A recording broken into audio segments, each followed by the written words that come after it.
Persona 3 approaches the evolved persona in a manner different from its modern successors. Rather than connecting the evolved persona with another gameplay mechanic like the social link, the persona of your party members will evolve during pivotal moments in the story. When they have learned something important, when their resolve has been strengthened, or when they overcome their doubts and fears, this is when their soul awakens to their new power. It represents the strength of their will to overcome the trials in front of them, and maybe even hints at the trials yet to come. In this video, we will explore what are the evolved personas of the cast of Persona 3. Suffice to say, this will contain spoilers for the Persona 3 FES version. This includes both the base game titled The Journey and the sequel that was later added titled The Answer. If you don't want spoilers, then head out now. This is your only warning.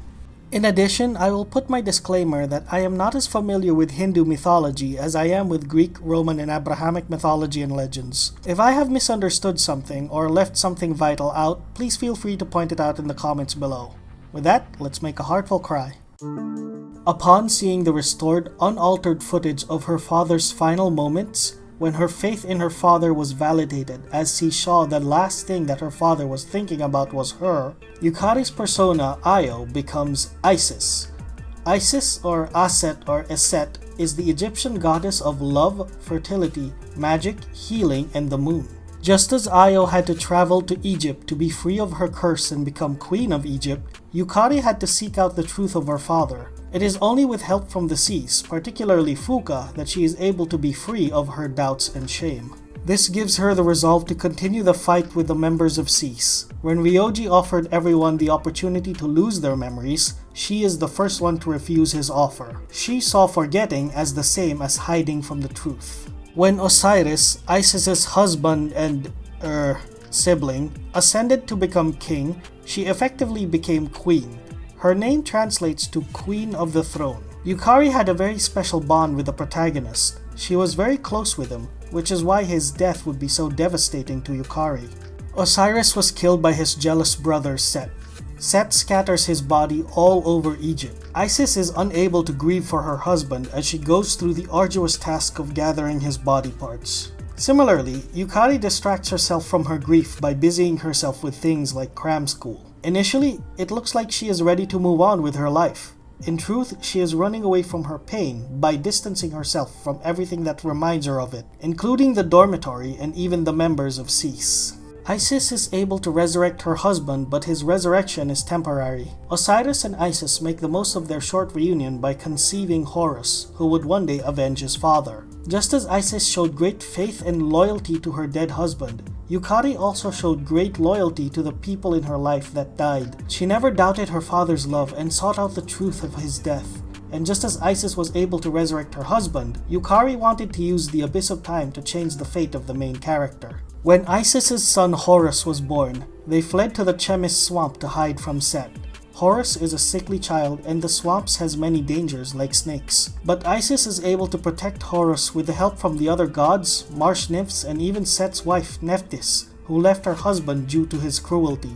In time, Horus grows to be a powerful god that is able to challenge Set. As they escape the Abyss of Time, Yukari asks Aigis to be her roommate in the new dorm. Yukari realizes how alike she and Isis are and how they would need each other. Just as Isis needed help for the monumental task of protecting and raising Horus, Yukari reaches out to Aigis. They will face the monumental task of facing the future together. As Chidori dies without regrets, she imparts the power of her persona onto Junpei, turning his persona into Trismegistus. Trismegistus, or Hermes Trismegistus, is the supposed writer of the Hermetica, writings on the occult, theology, and philosophy. The figure known as Trismegistus is a combination of the figures of Hermes from Greek mythology and Thoth from Egyptian mythology. In a similar vein, Trismegistus is a combination of Junpei's persona of Hermes and Chidori's persona of Medea. The Hermetica is divided into two parts, the philosophical and the technical. Both parts are intended to be studied together, seeing no division between science and religion. In the argument on what to do with the keys in the Abyss of Time, Junpei and Koromaru served as a neutral party. Between Yukari and Mitsuru, who wanted to use the keys to go back to the past, and Akihiko and Ken, who wanted to escape the Abyss of Time and move forward to the future, Junpei could understand where both sides were coming from. Junpei understands grief but also understands the need to move forward with life. Two valuable lessons he learned from Chidori. While Junpei himself had no answers to offer, he did not like how everyone was forcing their point of view on others and created a third side to the conflict, one that represents the importance of the present. Similar to how the Hermetica teaches that science and religion are the same, Junpei wants everyone to understand the importance of the past and future. One of the aims of the teachings of the Hermetica is to develop a mastery of self. Aigis herself was struggling with her decision, but after fighting Junpei and Koromaru, she finally made her decision and found the resolution to see it through. It was also after fighting Junpei and Koromaru where Metis reveals the truth about herself and her connection to Aigis. Mitsuru is lost in her despondency and loneliness over the death of her father, but she is shaken free from this by Yukari, who reminds her that they still share a common goal, fulfilling their respective late father's wishes by eliminating the Dark Hour. Finding her resolve again, her persona evolves to Artemisia.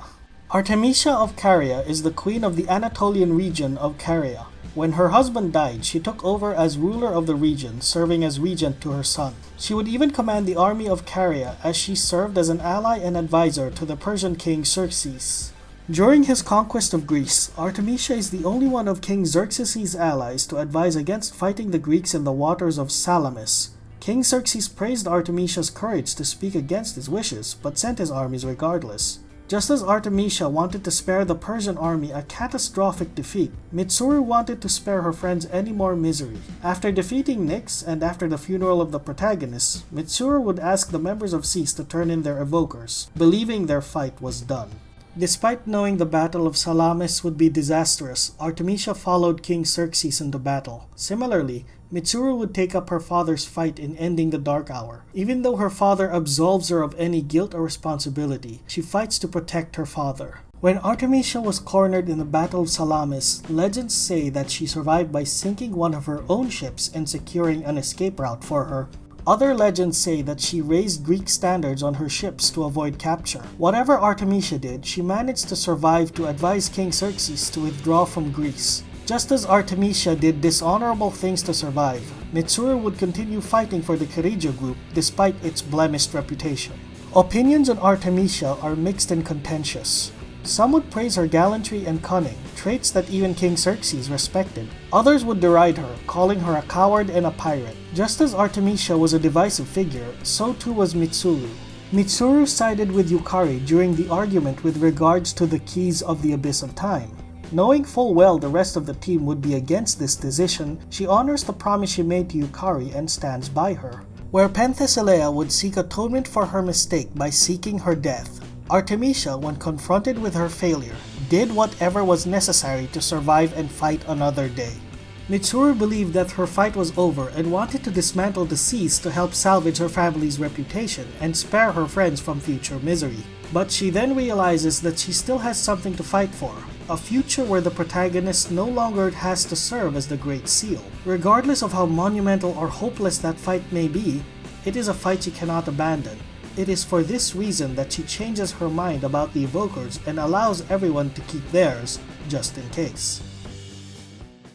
On Shinjiro's funeral, Akihiko realizes how wrong he was about strength. He makes a promise to Akihiko and Miki to continue his fight and to watch over him, leading to his awakening of the persona Caesar. Caesar is the title given to the ruler of the Roman Empire. The name is derived from Gaius Julius Caesar, the self-proclaimed dictator for life of Rome. Gaius Julius Caesar was an accomplished military leader, historian, and statesman. With his many military victories, support for veterans and distant regions of the Roman Republic, as well as governmental and societal reforms, he earned the support of many of the Roman populace and the anger of many of the Roman elites. While he was murdered by members of the Roman Senate, the person who would take his place would take his name. In time, Caesar would change from being a familial name to the title of the emperor and become synonymous with the Roman Empire itself. Where Polydeuces was content to become a constellation in the sky after his brother Castor died, watching the world from afar, Caesar would continue to shape the world after his death with the emperors who would take his name. Just as Julius Caesar's ideals survived his death, Shinjiro's will survives as Akihiko carries on his legacy. Where before Akihiko was only focused on training, now he spends his time checking in with his teammates. He does not pressure them to seek strength like what he did with Shinjiro. Instead, Akihiko has become sensitive to the needs of his friends and lends an ear to his teammates' frustration. He becomes a voice of reason and supportive friend to Junpei and Ken when they are confused. He watches over Ken and sides with him during the argument in the Abyss of Time. Just as the Caesars honor Rome by taking the name of one of its greatest emperors, Akihiko honors Shinjiro's legacy by remembering who they are fighting for.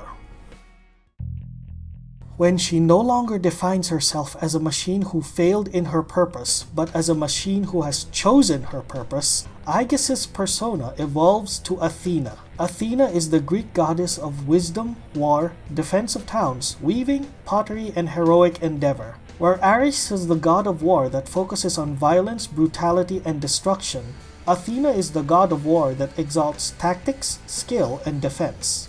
Many Greek heroes would seek advice from Athena, and on occasion she would directly help these heroes. Odysseus, Heracles, Perseus, Jason, Cadmus, these are just a few that Athena would lend her divine aid to. Aigis often saw herself as an expendable machine. What happened to her didn't matter because she could just be rebuilt. Aigis, like the Palladion, did not have a choice in her purpose, she was just fulfilling her purpose. But after everyone showed concern for her, as well as realizing that she herself was changing, Aigis could no longer see herself as just that anymore. While her function has not changed, her choice makes all the difference. Where the Palladion was a mere statue of Pallas Athena, Aigis was no longer an imitation of a human with a persona. She had become a person herself. Aigis initially thought she had one purpose, similar to how the Palladion had one purpose. But now she has become a thinking, feeling individual capable of change. The statue of Pallas Athena had become Athena herself, with a much different purpose and relationship to the people she had sworn to protect. Just as Athena lends her aid to heroes, Aigis now wishes to stand by her friends and fight alongside them.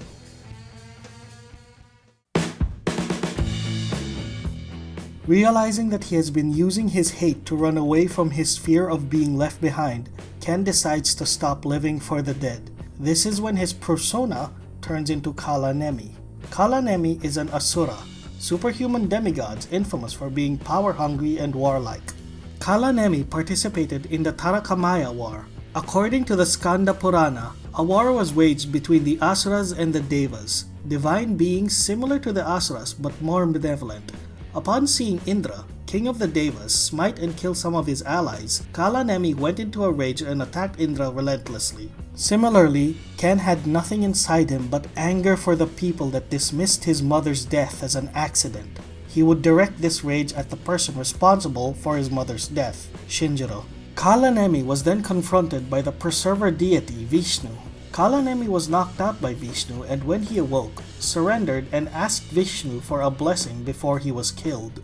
The blessing Kalanemi asked for was complex and controversial, as he asked for protection against demigods, human beings, great sages, and other divine entities, but Vishnu would still grant it. This blessing, after so many lifetimes, is what would lead Kalanemi's last reincarnation, the tyrant Kamsa, to achieve moksha or freedom from the cycle of death and rebirth. Moksha is an achievement of enlightenment and self-realization. Kamsa would achieve this after he is killed by Vishnu's 8th avatar, Krishna. Just as Kalanemi was intimately familiar with death, Ken has known nothing but hardship after his mother died, even contemplating suicide. But just as Kalanemi would achieve enlightenment through the influence of the preserver deity Vishnu, Ken would learn to shift his views away from vengeance and towards protecting the people of the world because of the influence of the Seas. Ken has a long road ahead of him, but by focusing on his friends instead of his hate, Ken believes that he will get to where he needs to be. Saddened that her closest friend is moving away, but comforted with the idea of staying connected with her, Fuuka realizes what she wants to do. Where before she would do everything to please others, now she wants to be happy with her friends.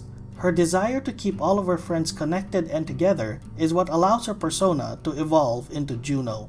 Juno or Juno is the Roman goddess of childbirth and marriage. However, this is just one of Juno's many epithets, as Juno played many roles in Roman life and culture. As Regina, she is known as Queen, As Juno Moneta, she protected the finances of the empire. As Juno Sospita, she is known as the protector of pregnant women. As Juno Lucina, she is known as she who brings children into the light, as she ensures the safety of women during childbirth. As Fuuka learns to embrace her interests like technology and becomes more confident, she has become an instrumental part of the team.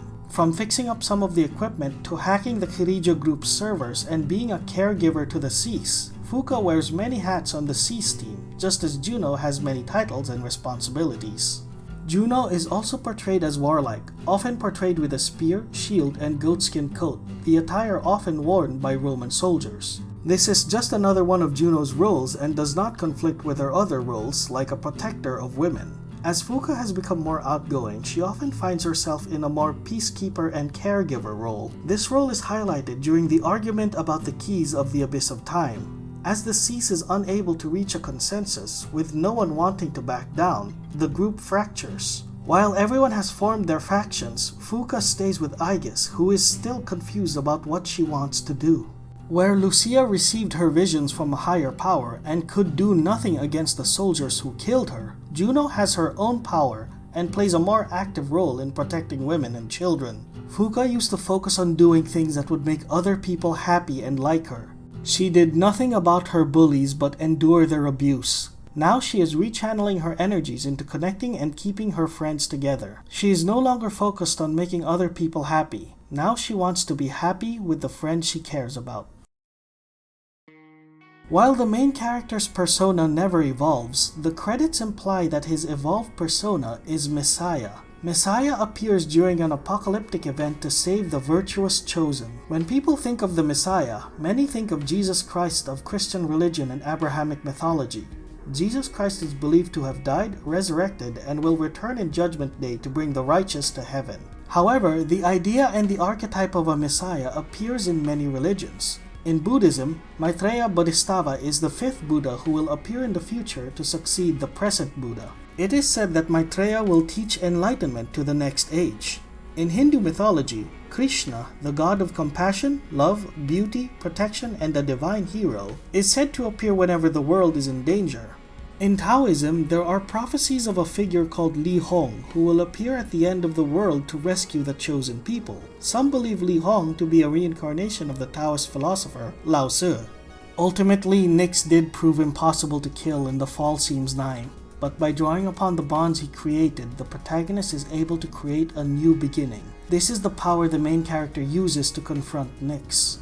Just as the Messiah is fated to save people from the apocalypse and bring people to paradise, the main character creates a new future for his friends and for the world. The stories of many Messiah-like figures often involve death and rebirth. The Messiah usually sacrifices themselves in order to save others. But through this death and sacrifice, the Messiah would often be reborn and transcend death to ascend to a higher state of being, whether that being is godhood, achieving enlightenment, reaching paradise, or many other interpretations. The Messiah must first die before the Messiah can achieve this. Death is a metaphorical and literal friend for the protagonist. The protagonist already experienced the sort of death when his parents were killed and death was sealed inside of him. This first death would make his fate intersect with the Seas and eventually become the wild card. The protagonist experienced his second death as he sealed away Nyx, but where his first death he was alone, he is able to transcend his second death with the help of his friends and allies. Alas, this new life is a temporary one, as the main character was only able to hold out until graduation day. The protagonist held on to a promise made, but death comes all the same. To obtain the persona Messiah, you have to combine the personas Orpheus and Thanatos. On one hand, this is the new life of the protagonist and death itself. These two personas open the path to the power of the Messiah and a new future. Another interpretation is that this is Ryoji lending his power to his dearest friend. It is the strength of their bond that opens the path to the future. Where Orpheus tried to transcend death and failed, Messiah would transcend death and succeed. The Seas do not reach the main character in time, as he has already passed quietly in Aigis' arms. Just as the Messiah will bring the virtuous into paradise with his sacrifice, the Seas and the rest of the world will have a future to look forward to.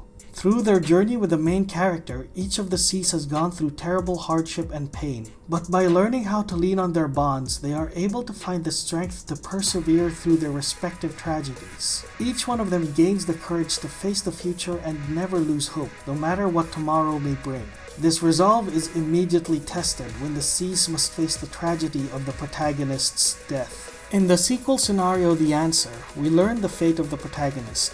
He sacrificed himself to serve as the Great Seal. The Great Seal is the entity that separates Nyx from Erebus, the malevolent manifestation of grief and the desire for death. If Erebus ever reaches Nyx, then the fall is imminent. The Cs are able to beat back Erebus, but for such a creature to truly disappear, the people of the world must stop desiring the peace of death. A seemingly impossible task, but Aigis believes that such a future is possible. Through their journeys and struggles, they have learned that people are capable of change. They have already witnessed a miracle before. Perhaps one day they will see another one. No matter how long it takes, the Cs work towards a future where the protagonist does not have to serve as the Great Seal anymore. Just as the protagonist was able to create a future for everyone else, the Cs strive to do the same for him someday. Since we have included the events of the sequel scenario The Answer in the discussion, this means that there is one more character to talk about. Metis, an anti-shadow weapon like Aigis, has the persona Psyche. In Greek mythology, Psyche was a mortal princess known for her great beauty. This leads her to become very lonely. While she has many admirers, they all wish to admire her from afar. She is worshipped as a goddess, an untouchable ideal. When Metis awakens in the abyss of time, one of the few things she remembers is that she has a sister somewhere in the world who understands her. Metis desperately wants to be with Aigis, but her actions, like attacking the members of Cs and commanding them to go to the depths of the abyss of time, has made Aigis suspicious of her. Both Psyche and Metis are reaching out for someone who can understand them, but both fall short. Desiring to find love in her life, Psyche consulted the Oracle of Delphi. The oracle said Psyche would find love, but her husband would be a horrifying monster that even the gods would fear. Distraught but resigned to her fate, Psyche would be carried by the winds to the palace of her lover. Both Metis and Psyche go through great lengths to address their loneliness. Metis finds herself swallowing her pride and doing anything so that her sister will like her. Psyche accepts the fate of being the bride of a monster. As it turned out, Psyche is to be the partner of Eros, the god of love. Eros had fallen in love with Psyche when his mother, Aphrodite, jealous of Psyche's beauty, sent Eros to make her fall in love with a hideous monster. When Eros saw the beautiful princess, he accidentally stabbed himself with one of his arrows of love, making him fall in love with Psyche. Eros is seen as a figure of innocence, being Aphrodite's child. But Eros is also seen as a primordial entity that even the gods fear. No one is immune to Eros' influence, not even the king of the gods, Zeus himself.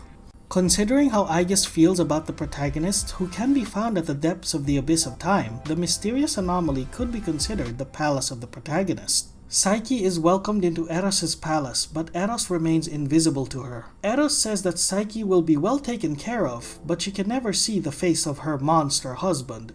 Even when they are together, her monster husband stays hidden in the shadows. Eros wanted Psyche to love him as an equal rather than a god, a sentiment very familiar to Psyche. Similar to how Eros provides for Psyche, Metis assisted in Aigis' repairs and upgrades. Metis is willing to give everything for her sister, even her own life. Eros' arrangement is agreeable to Psyche. Over time, she grows to love her invisible husband, until her sisters visit her and goad her into discovering if her husband is really a monster. Psyche sneaks into her husband's bedchambers and discovers the beautiful god Eros sleeping. When Metis first encounters the Cs, her face is covered by a mask. For the time she was captured by the Cs, they could not tell she was actually sleeping. Perhaps this is a nod to how Psyche must sneak into Eros' chamber when he is sleeping to see his face.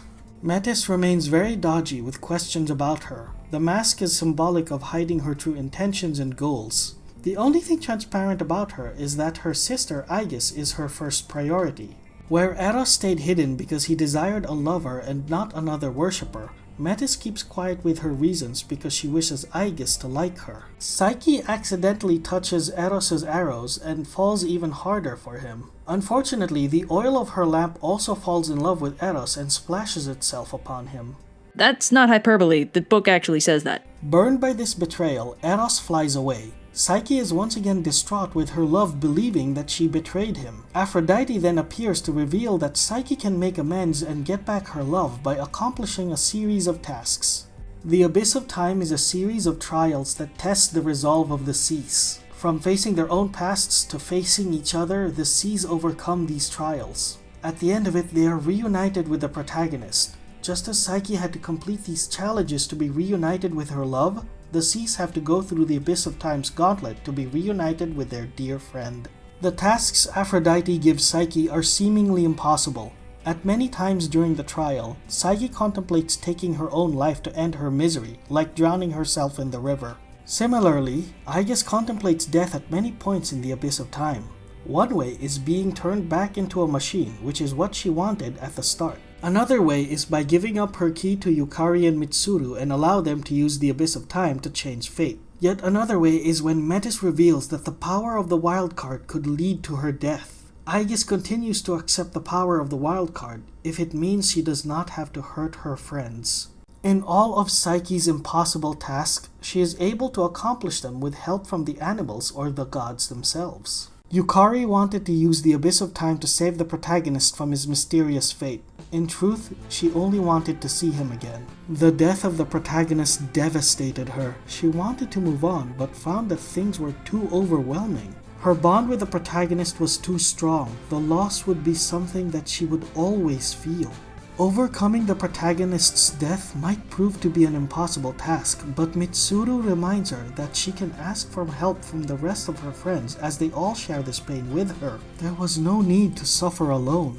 Aphrodite's last task to Psyche is a trap. She tasks Psyche to bring the box to the underworld and asks the goddess Persephone to put some of her beauty in the box. With help, Psyche has no trouble doing this. As she was returning, she desired some of the beauty inside the box so she could look her best for her husband. But inside the box was the essence of death, which killed Psyche. The other gods, who had grown weary of Aphrodite's pettiness, sent Hermes to tell Eros about all that had been happening with Psyche. Eros, touched by Psyche's efforts, forgives her, flies to her side, saves Psyche's life, and brings the princess to Olympus. With Zeus's blessing, Psyche is given ambrosia and becomes the goddess of the soul. Finally, after so many obstacles, Psyche is able to be with her love. In a way, Aigis has already undergone a kind of death. In desiring to be free of the pain of losing the protagonist, she wished away a part of herself. The part of herself that was afraid of being left alone. This part of her would become Metis, her lonely sister who only wanted to be reunited with her. Just as Eros felt betrayed when Psyche accidentally hurt him, Aigis felt betrayed when her bond with the protagonist brought her great pain. Eros flew away from Psyche while Aigis abandoned Metis. When Aigis is able to face the pain of living, the uncertainty of her life and purpose, she is finally able to become alive again. This is when Metis is finally able to be part of Aigis again. Eros and Psyche's union would eventually give birth to Hedone, the goddess of joy. Aigis seemingly succumbs to the same fate as the protagonist, but in truth she has also transcended death, becoming more person than machine. Like Messiah, through death she is able to achieve a higher state of being. Aigis realizes that the sorrow of partings only prove to show how important the relationship is. The joy of living comes from those who care about you. With this insight and the realization that she is surrounded by people who care for her and she cares for, Aigis changes her mind about returning to the lab. How could she, when she has so many people to protect, so many things to look forward to, and so many reasons to live? Thanks for watching. With the new remakes coming out, I'm glad that more people are getting the chance to experience Persona 3 for the first time. It was only in returning to these games that I realized how much more mature, darker, and denser the material was. While everyone may never encounter a mystery in a small town or be arrested by a figure of authority, at least I hope that never happens to you, everyone will experience loss at some point in their life. While the grief may be overwhelming at times, our bonds with others can help share the burden. That grief may never leave you, but you can learn to grow with that grief and continue on with your life. Until our paths cross again, see you, traveler.